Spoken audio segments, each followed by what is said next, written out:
चाहे गायन हो या चाहे वादन हो, ताल के बिना सब कुछ अधूरा अधूरा सा लगता है।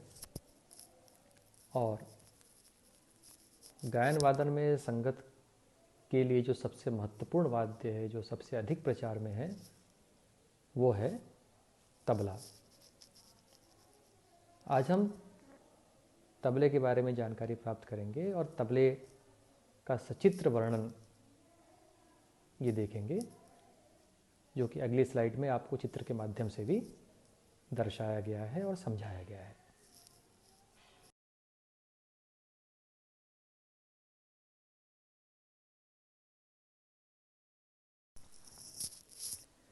आइए अब हम तबले के अंगों के बारे में जानते हैं। तबले के दो पार्ट होती हैं। ये कहे तबला दो भागों को मिलकर बना होता है, दाहिना भाग और बायां भाग। अगर आप बैठे हैं और आपके सामने तबला रखा हुआ है तो आपके जो दाहिने हाथ की तरफ का हिस्सा कहलाएगा वो कहलाएगा दायां, और बाएं तरफ का हिस्सा कहलाएगा बायां।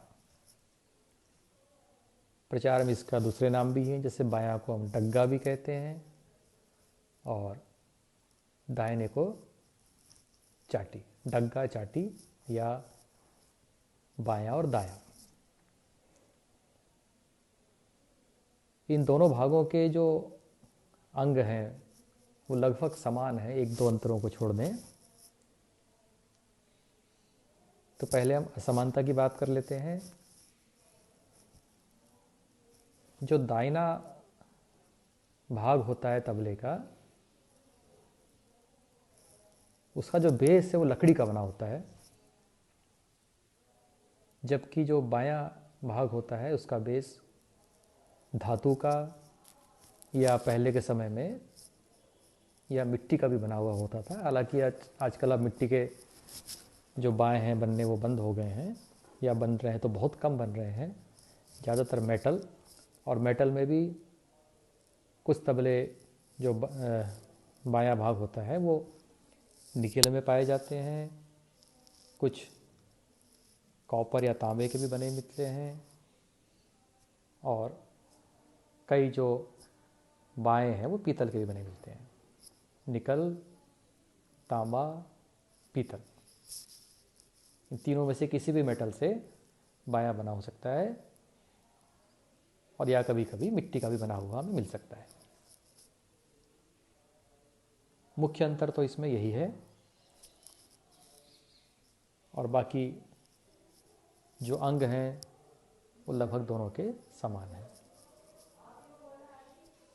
जैसे जो आप काला काला हिस्सा देख रहे हैं, दोनों हिस्से जो तबले के दोनों हिस्से हैं उसके जो टॉप पे काला काला हिस्सा दिख रहा है उसको बोलते हैं स्याही।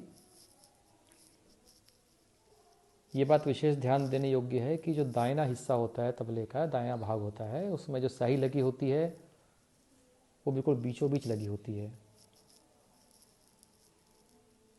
पुड़ी के बीचों बीच। पुड़ी मतलब जो ऊपर जो चमड़े का हिस्सा लगाया गया है उसको पुड़ी बोलते हैं। और जो स्याही लगी होती है दाहिने भाग में पुड़ी के बीचों बीच होती है, किंतु बाएं भाग में थोड़ा एक साइड लगी हुई होती है। ये स्याही लगाने का मुख्य अंतर है दाहिने और बाएं में।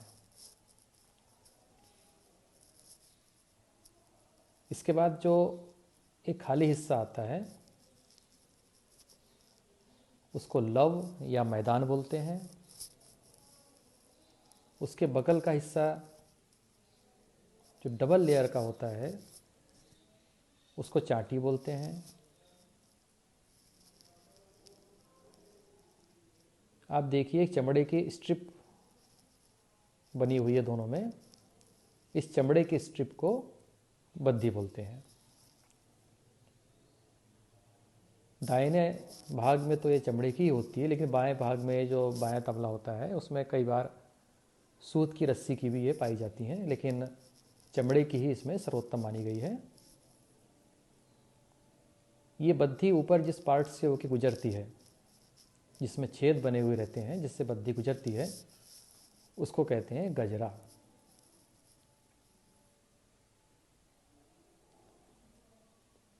स्वर को ऊंचा नीचा करने के लिए इसमें खिंचाव किया जाता है। खिंचाव दो तरीके से होता है, एक तो बद्दी को खींचकर, जिसको खिंची करना भी बोलते हैं, और उसके बाद फिर इसमें लकड़ी के गट्टे लगाए जाते हैं जिनको ऊपर या नीचे करके इनके स्वरों को ऊपर नीचे किया जाता है।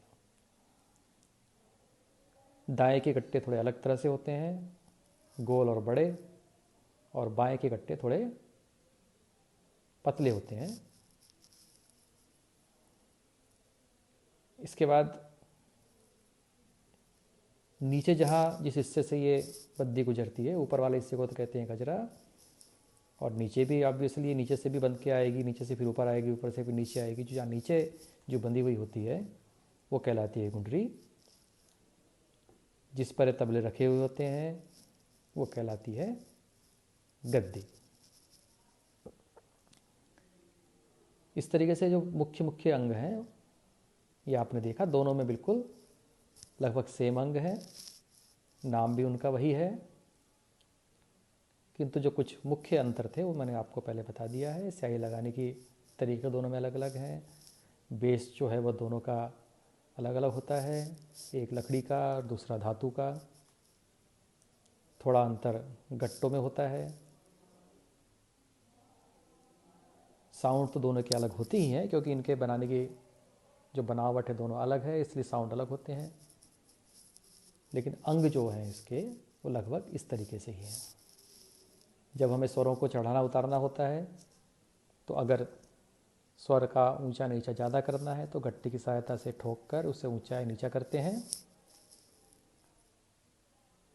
लेकिन अगर कोई माइनर स्वर हमें ऊपर नीचे करने हो तो जो गजरा है उसको हथौड़े से या ठोक कर ऊपर से नीचे ठोक के, या नीचे से ऊपर की तरफ ठोक के। ऊपर से अगर हम ठोकेंगे तो स्वर ऊंचा होगा, और नीचे से अगर हथौड़े से हम आघात लेंगे तो स्वर में नीचापन आएगा माइनर अंतर के लिए। और बड़े अंतर के लिए गट्टे को ठोक के ऊपर या नीचे इसको करेंगे तो उसके हिसाब से स्वर कम ज़्यादा होगा। इसी तरीके से डग्गे या बाएं को भी हम करते हैं गट्टे की सहायता से, जो कि छोटे गट्टे होते हैं अपेक्षाकृत। इसको ऊपर नीचे करेंगे और या गजरे पर हथौड़ी से आघात करेंगे तो इसका स्वर ऊपर नीचे होगा। तो ये रहे आपके तबले के अंग और इसको किस तरह से मिलाते हैं।